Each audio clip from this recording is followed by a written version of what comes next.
Good afternoon, and it is the afternoon.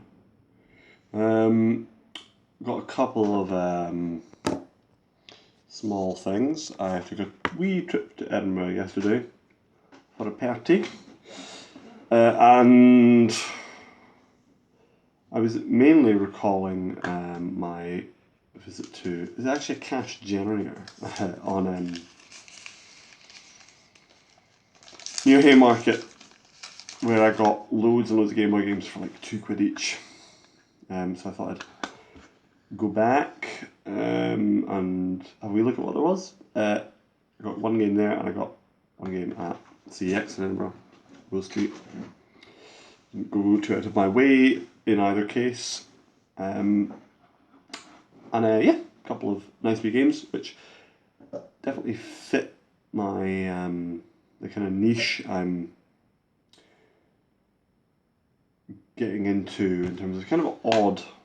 Well, they're not really that odd, but it's handhelds that are not, absolute classics. The reasons I've picked them out are slightly personal, not like deep personal, but yeah, just individual. So, first of all,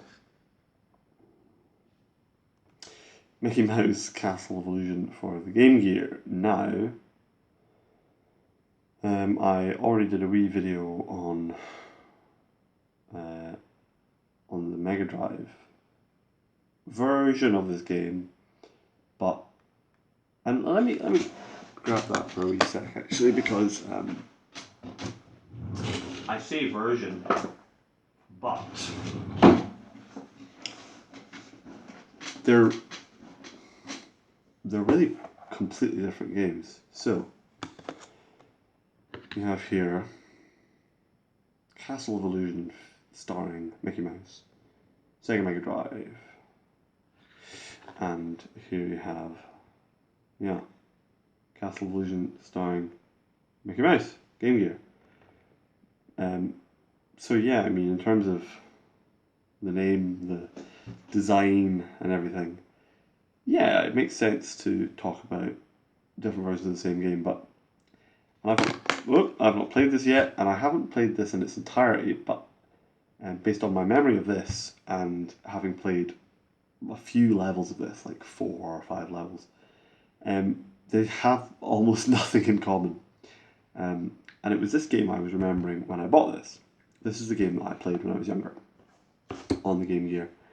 In fact, it only now occurs to me that this game should have been, ought really to have been, among the Game Boy and Game Gear games that I picked up when I got all that stuff from my grandparents' house. But now that I think about it, I think much longer ago. No, maybe I'm thinking it because the Game Gear that I have in the Grass Market was acquired some other way years and years and years and years and years ago. And I think it was in my collection, possibly. Maybe it was my cousin's. Anyway, doesn't matter. But this is a game I used to have, played on the Game Gear. And as I remember, it was quite good. This is a little bit weirder. It's kind of just a bit of a clunky, sort of annoying, kind of pedantic feeling platforming game. Quite nice graphics, quite nice animation and stuff, and some good music actually. But don't really know I'm going to hold on to it, especially because I was kind of, when I bought it, I was wringing my hands a little bit over getting it boxed, because look at the bloody size of these things. And I haven't. I've made peace with the idea of collecting boxed Mega Drive games, but I'm not going to collect everything. My collection is going to be selective, and I just don't know whether I have room for a big box for a Mickey Mouse game on the Mega Drive that I don't really have any connection to. Anyway, the whole box thing makes me think, I don't know that I have ever in my life seen a boxed Game Gear game. I presume for that reason that they came in cardboard boxes like SNES, NES, Game Boy. I've I don't know if I've ever seen one in my life, which is kind of funny.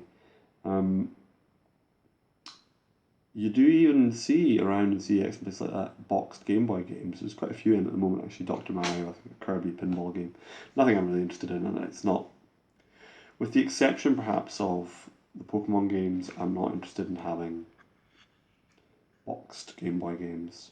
The Pokemon games are a bit of an exception, and I wouldn't have to think about why, but I would have to carefully express why.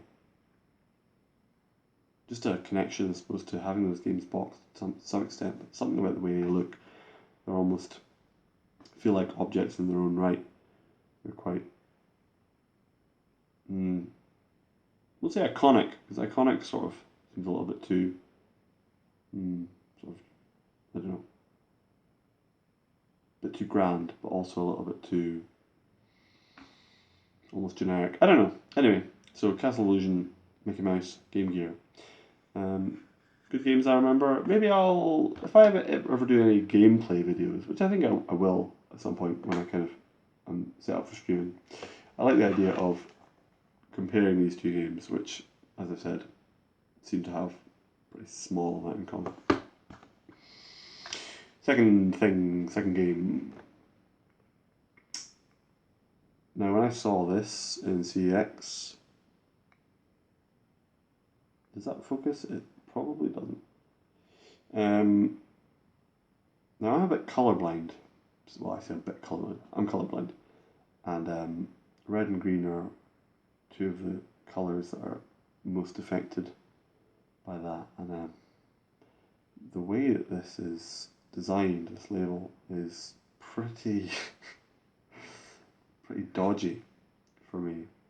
It's got red on green, and one of the the title is Gargoyle's Quest, but when I looked at this first, my first reaction was, I recognise that label, I didn't recognise that design, but that game's just called Gargoyles.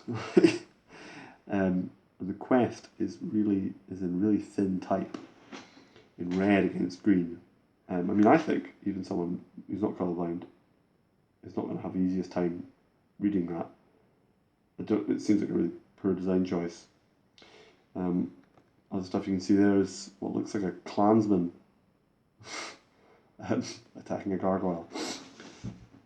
So kind of one of these pleasingly weird Game Boy label designs.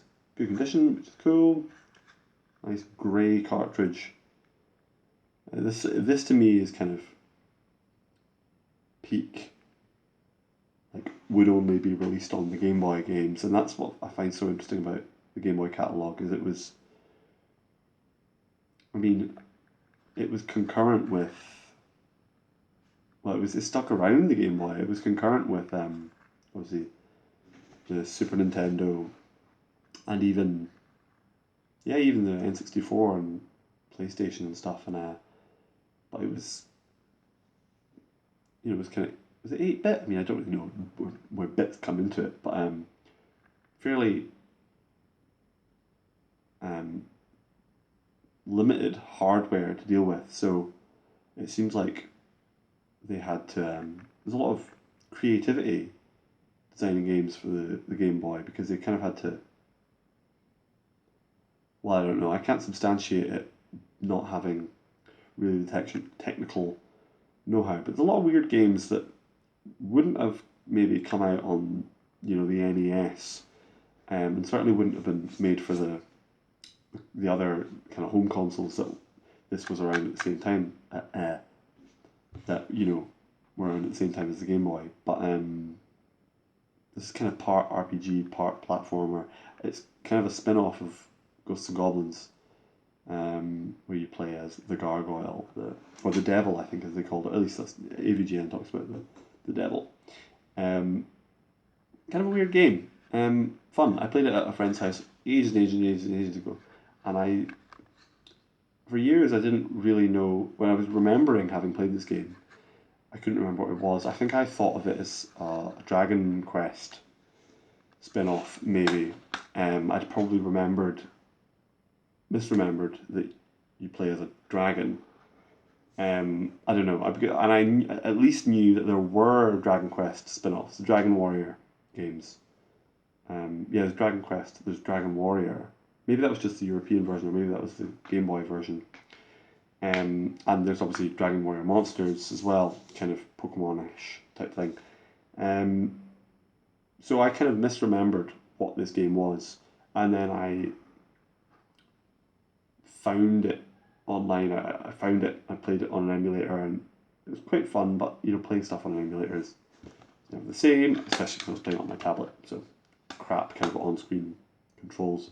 So when I started collecting games, especially when I realised that Game Boy games really excited me and interested me, I had one eye open looking for this. Well, one eye open, I wasn't asleep, so I guess I had both my eyes open.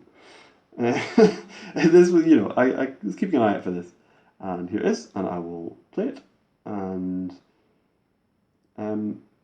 having played it when I was younger, and now having found it and returned to it, is probably really exhaustive of the interesting things I have to say about it, and exhaustive of the relationship I have with the game. It's now come full circle. I own it again. I'll play it. It will turn out to be a fairly ordinary game. I'll enjoy it, and that's it.